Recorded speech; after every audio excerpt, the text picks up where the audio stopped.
ನಾನು ತಮಿಳಿನಲ್ಲಿ ಸಾಕ್ಷಿಯನ್ನ ಅಂದರೆ ಒಬ್ಬರು ನೈಜ ಸಂಗತಿಯನ್ನ ಒಬ್ಬರು ಹಂಚಿಕೊಂಡು ಅನೇಕ ವರ್ಷಗಳಿಂದ ಒಂದು ಸಭೆಯಲ್ಲಿ ಒಂದು ವಾದ್ಯವನ್ನ ಇನ್ಸ್ಟ್ರೂಮೆಂಟ್ಸ್ನ ನುಡಿಸ್ತಾ ಇದ್ದಂಥ ಯವನಸ್ಥನಿದ್ದ.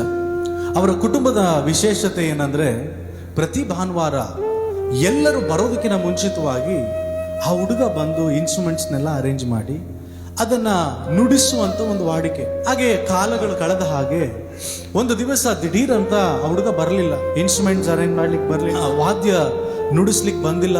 ಎಲ್ಲಿ ಈ ಹುಡುಗ ಕಾಣ್ತಾ ಇಲ್ವಲ್ಲ ಅಂತೇಳಿ ಸಭೆಯಲ್ಲೆಲ್ಲ ಭಯಂಕರ ಒಂದು ಪ್ರಶ್ನೆ ಎಲ್ಲ ಹುಡುಕ್ತಾ ಇದ್ದಾರೆ. ಸ್ವಲ್ಪ ಸಮಯ ಆದ್ಮೇಲೆ ಇನ್ನೇನು ಸಂದೇಶ ಪ್ರಾರಂಭ ಆಗುವಂತ ಸಂದರ್ಭದಲ್ಲಿ ಆ ಹುಡುಗನ ತಾಯಿ ಆ ಹುಡುಗನ ತಂದೆ ಇಬ್ರು ಸಭೆಯೊಳಗೆ ಬಂದ್ರಂತೆ.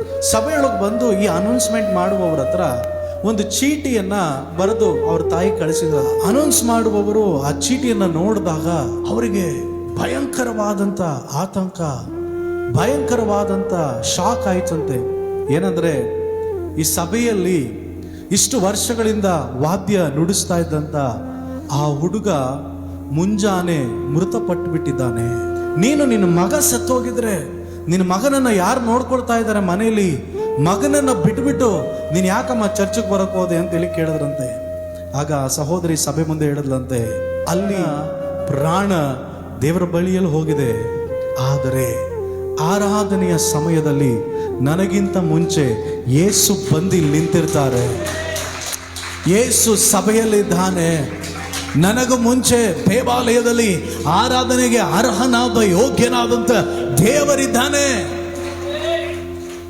ಯೇಸುವನ್ನ ನನ್ನ ಕೈಯಲ್ಲಿ ವೆಯ್ಟ್ ಮಾಡಿಸ್ಲಿಕ್ಕೆ ಆಗೋದಿಲ್ಲ. ಹಾಗಾಗಿ ನನ್ನ ಮಗನ ಹೆಣವನ್ನ ನನ್ನ ಮನೆಯಲ್ಲಿಟ್ಟು ನಾನು ದೈವ ಸನ್ನಿಧಿಗೆ ಇವತ್ತು ಬಂದು ನಿಂತಿದ್ದೇನೆ. ಪಾಸ್ಟ್ರಿಗೆ ಹೇಳಿದ್ರಂತೆ, ಪಾಸ್ಟ್ರೇ ಆರಾಧನೆಯನ್ನ ಅರ್ಜೆಂಟಾಗಿ ಮುಗಿಸ್ಬೇಡ್ರಿ, ಆರಾಧನೆಯನ್ನ ಅರ್ಥದಲ್ಲಿ ಮುಗಿಸ್ಬೇಡ್ರಿ, ಆರಾಧನೆ ಪರಿಪೂರ್ಣವಾಗಿ ಮುಗಿದ ಮೇಲೆ ನೀವು ಬಂದು ನನ್ನ ಮಗನ ಅಂತ್ಯಕ್ರಿಯೆಗೆ ಕಾಲಿಡ್ರಿ ಅಂತ.